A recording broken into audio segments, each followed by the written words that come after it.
저는 TOF 카메라를 조금 관심 있게 보는 이유는 로봇 자율주행 여기저기 많이 활용이 될 것 같고, 그래서 가격이 한 5배 정도?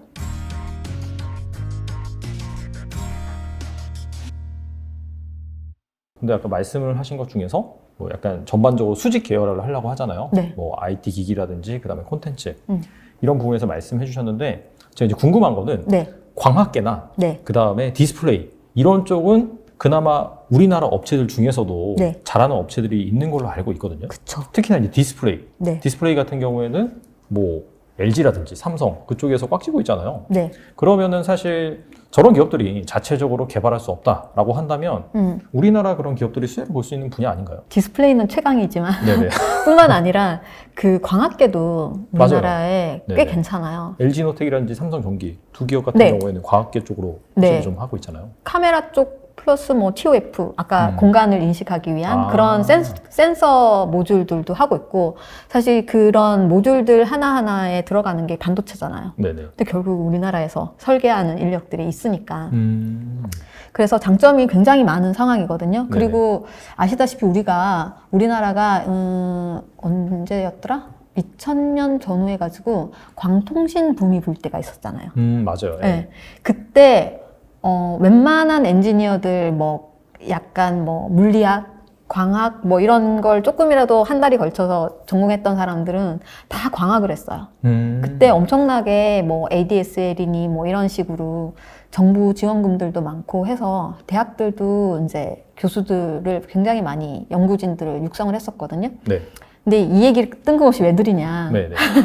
관련 있으니까 해주시는 거 아니에요? 네. 그때에 그 광학에 대해서 공부했던 인력들, 그 웨이브 가이드, 결국은 그 광통신이 웨이브 가이드라는 어떤 그 유리 물질을 타고 빛이 나가서 신호를 전달을 하는 그런 원리거든요. 네네. 일반적으로 안경이 보시면은 우리가 아까 AR, VR 차이를 두면서 제가 XR은 결국은 바깥 환경도 내가 볼 수 있고, 그리고 디스플레이에서 눈에 들어오는 가상 정보도 동시에 본다라고 말씀드렸잖아요. 네네.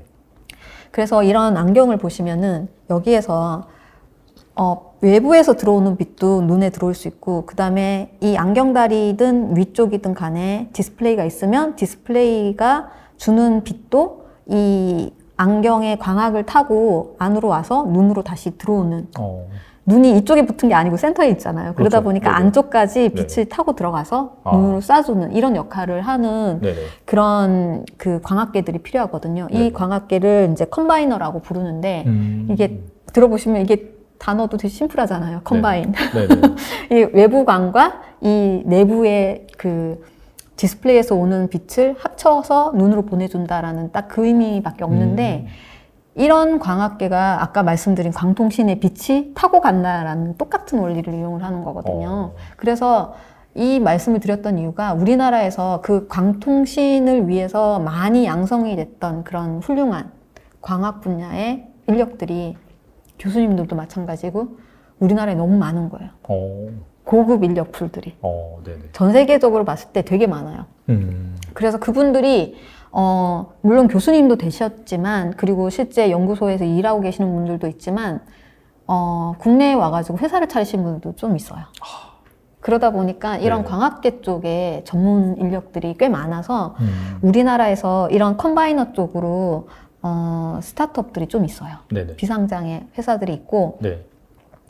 그리고 그 대표적으로 이제 많이 들어보셨을 수도 있는데, CES에 한 서너 번 나간 레티널이라는 회사도 있고, 그리고 우리나라 회사인가요? 네, 네네. 우리나라 회사고 네. 젊은 친구들이 세운 스타트업이에요. 네네. 그리고 또 하나가 파노비전, 그리고 뭐 기타 등등 몇 개 더 회사들이 있는데 조금 규모가 있고, 그래도 광학계를 AR 글래스용으로 양산을 하고 있는 회사는 요 정도, 개발을 하고 있는 회사는 요 정도가 있을 것 같고요. 그래서 아까 말씀드린 것처럼 메타가 만약에 과학계 회사를 수직 계열화하겠다? 그럼 한번 볼만한 회사가 될 수도 있죠. 우리나라 이제 비상장 스타트업 중에서 그런 대상들이 될 수도 있는 거죠. M&A 대상에 오를 수도 있다? 네. 실제로 컨택이 좀 있었던 걸로도 알고 있고요. 그리고 그나마 주인 없는 그런 광학계 회사들이 조금 있었었거든요. 작년에만 해도. 주인 없는? 그 무슨 의미예요, 이게? 그런 빅테크에 인수되지 않은. 아. 네, 그런 스타트업들이 좀 있었어요. 네네. 대표적으로 양산이 가능한 회사 중에 웨이브 옵틱스라는 회사가 하나 있었는데, 네네. 작년 중반쯤에, 스냅챗 아시죠? 네네네. 그 스냅 회사에 인수됐어요. 어. 그런 식으로 이제 조금 규모 있고 할만하다, 실력이 인정된다 그러면 하나씩 사라지는 거예요. 시장에서. 그래서 이제 삼성이 스냅챗 여기 인수되는 거 보고 위기의식을 좀 느끼고 지분을 좀 과하게 투자하면서 네, 보드 멤버로 들어간 거죠. 아까 말씀드린 디지렌즈라는 광학회사에. 네네. 네, 그런 거고 그 다음에 아까 말씀하신 것처럼 우리나라가 또 디스플레이는 또 한 강점 하잖아요. 그렇죠. 그래서 디스플레이는 근데 일반 디스플레이가 아니잖아요. 안경다리에 들어가야 되니까. 여기에 들어가는 디스플레이 구체적으로 이제 어떤 OLED 패널을 쓰나요? 뭘 쓰나요? 종류가 네. 지금 그 검토되고 있는 게 총 3가지예요. 네. 첫 번째는 엘코스라고 들어보셨어요? 안 들어봤어요. 네. 이게 이름은 뭐 엘코스? 뭐 어디에 들어가는 무슨 코스? 뭐 이런데 네네. 그게 네. 아니고 네. LC면 네. 리퀴드 크리스탈 LCD. LCD에 네네. 쓰이는 LC예요. 네네. 거기에다가 OS가 들어가는데 온 실리콘이에요. 그러니까 반도체 위에 올라간 실리콘이야. 네네. 그 뜻이거든요. 네네. 그러니까 LCD를 굉장히 작게 만들어가지고 반도체 기판 위에 일반 회로 기판이 아니고 반도체 기판 위에 만든 LCD라고 네네. 생각하시면 되고요. 네네. 이제 그거를 되게 잘하는 국내 회사가 있어요. 네네. 라운텍이라는 회사가 있고 그리고 이 반도체 기판도 만드는 회사들이 있을 거잖아요. 네네. 근데 이 전체 모듈을 다 하는 회사는 라운텍. 네. 그 다음에 반도체 기판만 만드는 회사가 셀쿱스라는 회사도 있어요. 둘 다 이제 비상장사예요. 네. 음. 이런 쪽은 다 비상장이 좀 많아요. 어. 그래서 엘코스라는 LCD의 마이크로 버전 네네. 하나가 있고 네. 그다음에 방금 말씀하신 OLED의 마이크로 버전이 또 있어요. 그 국내가 사실 기술력은 굉장히 좋은데 방금 말씀드린 것처럼 요만하잖아요. 네네. 그러니까 하나 공장 라인에 흘린 다음에 1년 내내 이걸 흘릴 일이 없는 거예요. 그러다 보니까 LG 디스플레이든 삼성 디스플레이든 이거는 기술이 없어서 안 하는 게 아니라 양산성이 없어서 안 하고 있는 상황이라고 보시면 되고요. 네네. 그 다음에 그러다 보니까 기술은 있는데 그러면 이거를 누가 가져갈 놈만 명확하게 있으면 이거는 해볼만 하잖아요. 국내 그렇죠. 기업들은 네네. 다 기술이 있으니까. 네네. 그래서 지금 현재 상장사 중에 네네. APS 홀딩스? 아, 라는 회사 네네네. 아마 기사도 몇 번 났던 것 같은데 거기에서 그런 마이크로 OLED를 네네. 후속으로 개발을 하고 있는 걸로 알고 있습니다. 라인 깔아가지고 준비를 한다고 알고 있고 현재까지는 전 세계적으로 가장 앞서가고 실제 양산을 해서 돈을 벌고 있는 회사는 소니밖에 없거든요.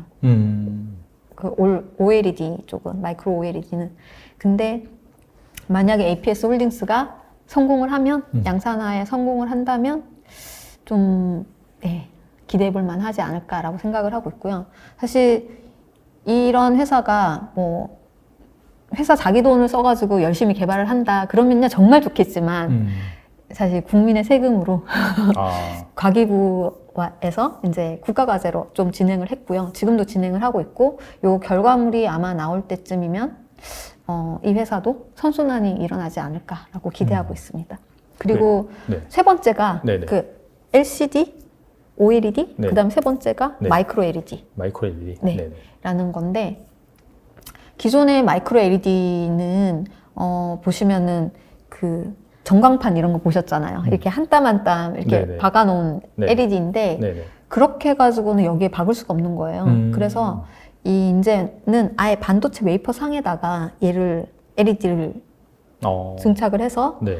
얘를 이렇게 다이싱을 해가지고 그대로 집어넣는 방법을 하고 있습니다. 그런 기술을 개발을 하고 있는 데가 가장 유명한 데가 지금 실제 제품 팔고 있는 데가 중국의 JBD라는 회사가 있고요. 그것도 비상장이에요. 네네네. 그리고 우리나라에 상장 아시는 데가 있습니다. 상장사 중에? 네. 어디예요? 삼성전자. 네, 그렇겠죠. 네. 삼성전자는 네. 그 LED 사업 팀이 아예 따로 있잖아요. 그렇죠. 네네. 거기에서 진행을 하고 있고 이제 그쪽에서는 사실 디스플레이가 경험이 많지가 않다 보니까 이런 삼성 디스플레이나 이런 다른 쪽이랑 같이 협업해서 진행을 하고 있다고 알고 있습니다. LG 쪽에서는 안 해요? LG가 네. 이 또 아픔인데 네네. LG가 마이크로 LED를 했었어요. 네. 한 몇 년 전부터 계속 했다가 네. 작년인가 재작년인가 그 사이에 모바일만 접은 게 아니라 마이크로 LED 사업도 다 접었어요. 그래가지고 LG 원래 디스플레이에서 그 일을 진행을 했었거든요. 네. 그래서 이제 이런 글래스 쪽으로도 검토를 하고 했는데 그쪽을 LG 이노텍에서 LED 광원을 좀 하잖아요. 네네네. 그쪽으로 일단 다 넘기고 이노텍에서도 그걸 이제 정리를 했어요.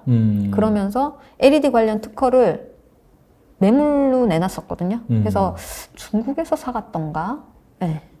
특허들이 꽤 퀄리티 있는 특허들이 많았는데 그런 건 좀 안타깝더라고요. 좀 아쉽네요, 그거는. 네. 근데 사업이 그때 LED가 아시다시피 막 중국이랑 경쟁 붙으면서 저가 경쟁을 하면서 서바이벌을 못했던 그렇죠. 분야 중에 하나잖아요. 네네. 근데 삼성은 계속 큰 라지 디스플레이에 백라이트로 LED를 계속 쓰니까 어떻게든 쓸 방법을 찾았는데 네. LG는 큰 TV가 OLED다 보니까 LED가 쓸 일이 없는 거예요. 화이트 OLED 집중하고 네. 삼성 같은 경우에는 OLED 쪽에서는 아직 퍼포먼스가 안 네. 나오니까 계속해서 뭐 QLED라고 하면서 백라이트를 계속 LED를 계속 LED로 썼거든요. 썼으니까. 그러다 보니까 이 기술적인 축적이 좀 약한 부분이었던 것 같아요. 네. 혹시 뭐 서울반도체라든지 기존의 LED 회사에서는 그런 거 안 하나요? 시도는 많이 하고 있는데 이 반도체 레벨에서의 이런 미세 가공을 네. 하고 이게 아까 말씀드린 것처럼 반도체 위에다가 회로를 넣어야 되잖아요. 네네. 그러니까 기존의 LED 사업하고 업의 개념이 살짝 달라지는 거예요. 이게. 그래서 그 LED는 그냥 이 광원을 키워서 잘 잘라서 불만 들어오게 하면 되잖아요. 그렇죠. 플러스 마이너스만 네네. 나와가지고. 네. 그랬는데 이거는 회로가 같이 깔려야 되다 보니까 반도체 기술인 거예요. 기술 그 진입 장벽이 훨씬 높은 분야군요. 네, 맞습니다. 그래서 그래서 아마 페이스북, 메타도 그런 쪽 기술들을 미리 야금야금 산 게 아닐까라는 생각은 좀 들어요. 알겠습니다. 지금까지 약간 XR 기기 관련해가지고 네. 또 정말 어디에서도 듣기 힘든 그런 기술적인 난이도가 높은 네. 분야에 대해서 말씀해 주셨고 네. 또 같이 주목하면 좋을 그런 기업에 대해서 말씀해 주셨는데 또 그 기술적인 부분이긴 한데 네. 공간 매핑 기술, 네. 뭐 장면 이해 기술 네. 이런 것도 좀 중요하다고 하거든요. 근데 이게 이제 구체적으로 확 와닿진 않아요. 이게 무슨 얘기를 하는 건지 여기에 대해서 설명해 주면 좋을 것 같아요. 아까 언뜻 말씀드린 것처럼 여기 네. 공간을 다 네네. 정글로 만든다거나 네네. 배틀그라운드 슈팅 게임을 할 때 여기를 좀비로 만들든 뭐 적군으로 만들든 할 수 있다라고 네네. 말씀을 드렸잖아요. 네. 그런 것처럼 공간 매핑이라는 기술도 장면 이해 기술도 마찬가지로 일단 이 공간이 어느 정도 규모인지 그리고 장애물이 어디에 있는지를 알고 있어야지 거기다가 가상 컨텐츠를 덮어 씌울 수 있잖아요. 그러다 보니까 이 공간을 한번 쫙 스캐닝을 해가지고 이걸 3D 모델화해서 가지고 있어야지 거기에 덧입힐 가상 컨텐츠를 시나리오를 매핑을 시킬 수 있는 그런 개념이라고 생각하시면 될 것 같고요. 네네. 그게 이제 공간 매핑이고 그 다음에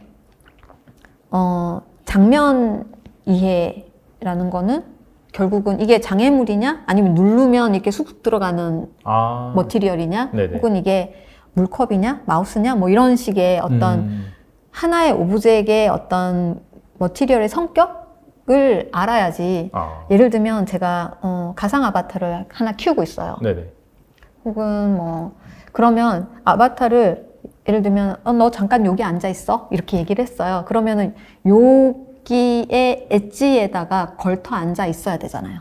그러려면 정확하게 요 나무면과 이 슬랜티드 엣지 요 부분을 알고 있어야 되거든요. 그래서 그런 상황에서 얘가 앉을 수 있는 딱딱한 머티리얼이다라는 정의도 있어야 되고 혹은 이 노트북의 엣지에 걸터 앉는다고 하면 혹은 여기를 매달리는 이런 액션을 할 수도 있잖아요. 그랬을 때 정확하게 이 공간을 어디를 잡고 매달려야 되는지를 알아야겠죠. 예를 들면 내가 너 여기 매달려 있어 이렇게 했는데 얘가 그래픽이 여기에 손이 둥둥 떠 있어요. 그러면 이거는 이머시브 하지가 않죠. 그거는 메타버스가 아닌 거죠. 아. 그냥 AR 그림을 그냥 그려놓은 것일 뿐인 거죠. 네네. 그러다 보니까 이런 메타버스의 3D 공간이라는 공간 매핑 기술이 가장 백본 콘텐츠 기술에서는 백본이 되는 거라고 보시면 될 것 같습니다. 큰 틀에서 본다면 약간 그래픽 기술이겠네요. 결과적으로는. 그래픽을 하기 위한 기본 기술, 그러니까 아. 어떤 재료가 되는 거죠. 그냥 그래픽은 여기에 그냥 공간에다 그려도 되는데 네. 정확하게 여기 어디다가 그릴지를 알아야 되잖아요. 좌표를 누군가는 찍어줘야 되는데 네. 그 좌표를 찍어주는 기술이 공간 매핑이라고 보시면 될 것 같아요. 그럼 이런 걸 잘하는 그런 기업들은 뭐가 있을까요? 사실 이게 조금 애매한데, 예, 왜 애매하다고 말씀드리냐면 딱 보시면은 이 좌표를 찍어주는 일은 두 가지가 필요하죠. 첫 번째, 이 좌표나 이런 3D 공간을 인식을 하는 센서 기술이 하나가 있어야 되고요. 그 다음에 두 번째는 그 센서에서 받은 정보가 정확하게 어떤 3D 모델로 구성이 되는지 구성하는 뒷단에 그런 알고리즘 기술들이 필요하겠죠. 네네. 3D 렌더링 기술, 이런 기술들이 필요한데, 그러면은 첫 번째 센서는 업체들이 정해져 있어요. 그래서 이 부분은 이제 투자 관점에서 참고를 하시면 좋을 것 같고, 네. 그러니까 예를 들면 우리가 삼각 측량을 한다. 네네. 결국은 우리가 3D 공간을 알려면 거리나 네. 이런 나를 중심으로 거리가 얼마나 떨어져 있는지를 정확하게 알면 좋잖아요. 네. 모든 포인트를. 네. 그래서 여기서는 예를 들면 1m고 여기서는 30cm다 라고 하면 여기는 기울어졌네 라고 할 수도 있는 거잖아요. 네. 그것처럼 각 포인트를 거리를 알 수 있어야 되는데 삼각 측량은 A라는 지점과 B라는 지점 사이의 거리로 봤을 때 얘가 어떤 부분으로 보여지는지를 보면 이 각도를 알면은 이 거리를 구할 수 있잖아요. 네네. 그런 것처럼 이 스테레오 카메라로도 얘 거리를 알 수 있어요. 그래서 지금 초창기 AR 글래스들을 보면 홀로렌즈도 마찬가지고 여기 카메라 두 개가 이렇게 붙어가지고 네네. 스테레오로 이 전면을 쏴서 아. 거리를 보는 그런 방식들을 썼어요.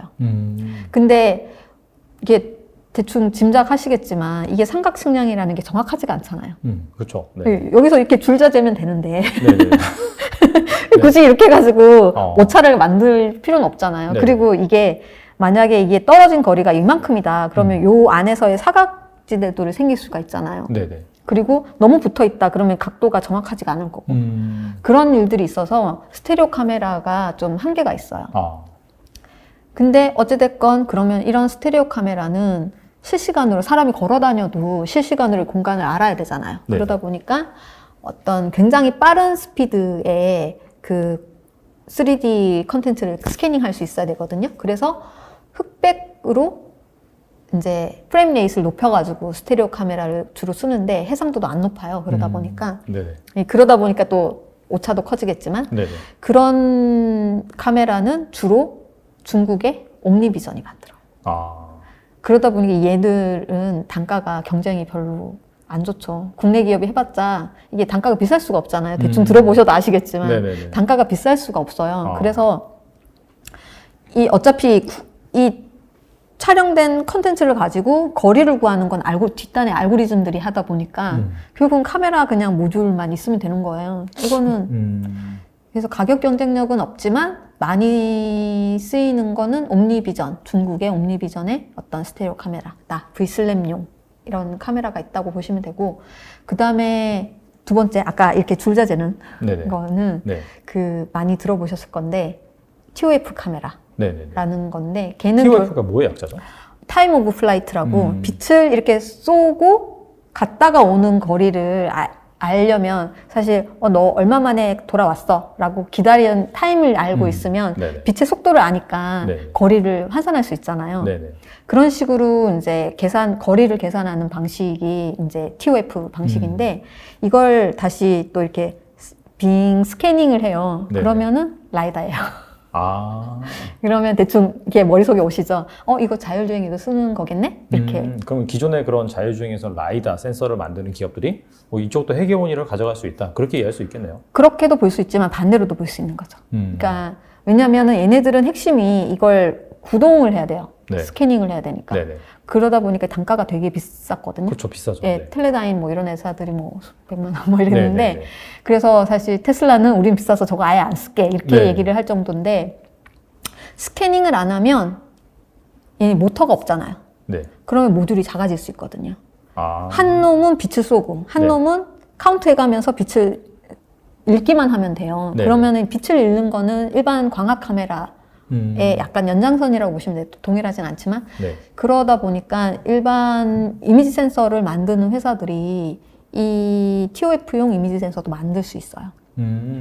예, 그래서 이제 삼성도 하고 뭐 소니도 하고 뭐 지금 하이닉스도 하려고 검토를 하는 것 같고 그런 상황인데 어찌됐든 거기에서 모듈을 우리나라가 그렇게 그 센서를 한다는 얘기는 우리나라에서 모듈 하는 것도 장점이 있겠죠. 그렇죠. 네네.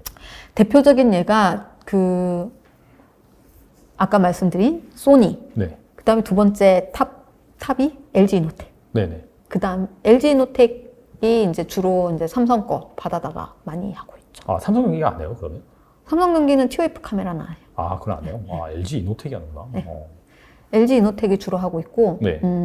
그다음에 국내 기업이 최근 삼성 거를 가지고 또 뒤에 이게 아까 쏘고 받고 카운트를 해서 이제 거리를 측정한다고 말씀드렸잖아요. 네. 그러다 보니까 뒤에 카운트를 하는 거를 이렇게 컴퓨터 알고리즘을 해가지고 속도가 느리잖아요.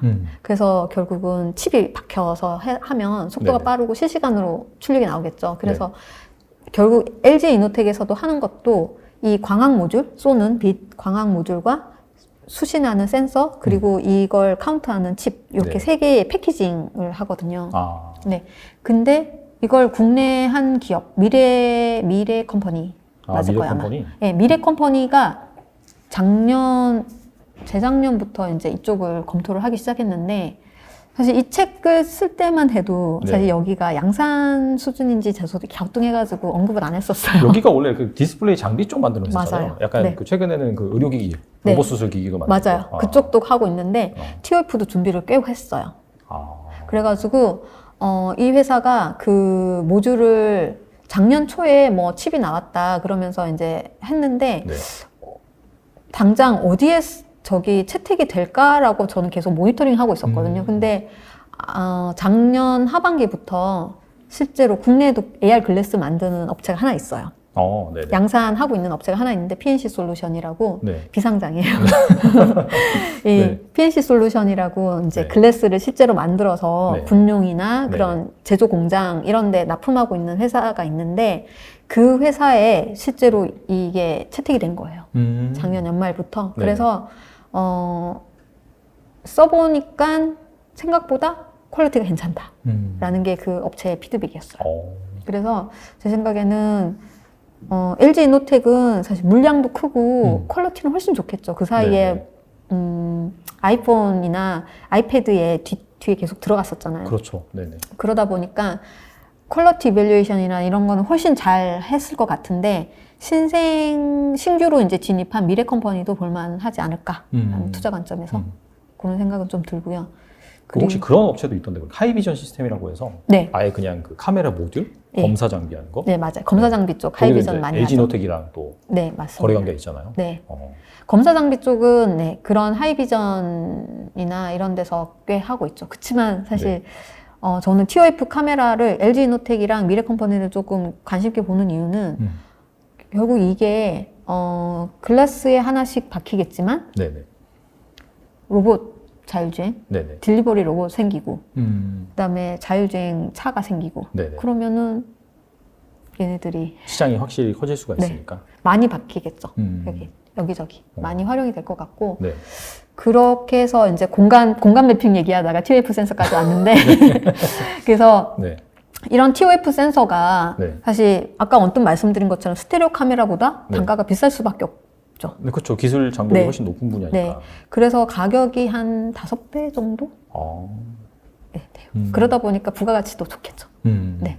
알겠습니다. 그런 상황이고 그래서 이제 그런 TOF 센서 쪽을 좀 보시는 게 좋지 않을까라는 생각도 들고요. 그 다음에 또 하나가 이 TOF가 공간 스캐닝도 하지만 또 하나의 활용도가 있어요.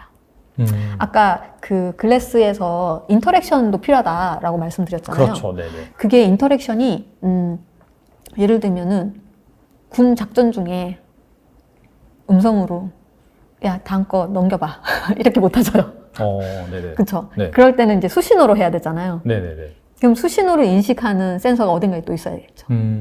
그게 TOF가 할 수 있어요. 아. 네, 그래서 TOF는 사실 하나로 또 거리 조정만 하면, 인식하는 거리만 잘 조정을 하면 내 수신호 플러스 공간 스캐닝도 가능한 그런 솔루션이 될 수도 있습니다. 알겠습니다. 앞으로 뭐 TOF 관련된 그런 밸류체인 같은 경우에는 네. 좀 투자 관점에서 잘 주목해 볼 필요가 있다. 그럴 그렇게 것 같아요. 생각하겠네요. 네, 저는 제가 봤을 땐 우리나라에서 네. LG 이노텍도 굉장히 물량을 지금 많이 받고 있잖아요. 네네. 그 첫 번째 걔네들 벤더가 그 애플 쪽에 아이패드랑 네. 아이폰 들어가잖아요. 네네네. 그 다음에 아마도 이게 삼성도 만약에 한다면 네. 아까 미래컴퍼니나 네. LG 노텍 둘 중에 하나 쓰겠죠? 그거 되게 의외네요. 원래 삼성 밸류체인이 아닌데 그쪽은. 네. 그럴 것 같고, 그 다음에 또 하나가 마이크로소프트가 얼마 전에 그 여기랑 MOU 맺었다라고 나왔었잖아요. LG 노텍이랑. 어디랑요? 아 그래요? 네. 그것도 몰랐네요. 그래서 그 MOU 맺은 타겟이 TOF 센서였어요. 네. 그래서 그 마이크로소프트도 홀로렌즈용으로 다음 넥스트 홀로렌즈용으로 그런 TOF 센서를 쓰겠다라는 거죠. 테슬라도 사실 그 카메라 모듈 같은 경우에는 LG 노텍 이쪽으로부터 맡고 있잖아요. 네네. 그치만 걔네들은 TOF는 안 쓰고 TOF는 안 네, 쓰고. 비전 카메라만 쓰고 있어요. 비전 카메라 8개. 네네. 네. 알겠습니다.